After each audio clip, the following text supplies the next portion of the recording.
শরদিন্দু কর্মকারের তুমি সেই নারী, তুমি সেই নারী যার এলো চুল আর আলগা পোশাক বেয়ে বাতাস ছুঁয়ে গিয়েছে দেহ।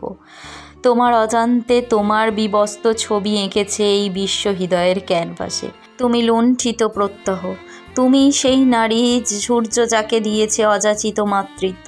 দেবরাজ ইন্দ্র তোমায় কৌশলে করেছে অহল্যা। পিতামহ ভীষ্মের কুকর্মে তুমি সেজেছিলে শিখণ্ডী। ওষুধ থেকে দেবতা কেউ করতে ছাড়েনি বেলাল্লা।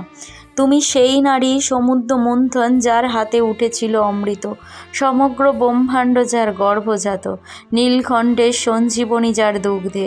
যে রক্তবীজের বিনাশে হও মত্ত, তার অস্তিত্ব তোমার মাঝে। সতীত্বের প্রমাণে দিয়েছ অগ্নি পরীক্ষা, জয়ী তুমি সকল যুদ্ধে। তুমি সেই নারী উর্বশী আর মেনকা রূপে জাগিয়েছ তা কত ধ্যানমগ্ন দেবতাকে। এ তোমার কেমন অভিসার! সহস্র যুদ্ধের উৎস তুমি, রক্তগঙ্গা বইয়েছ স্বর্গ হতে মত্ত। তবু আজ তুমি অসহায় ধর্ষিতা, এ কি নির্মম সমাচার!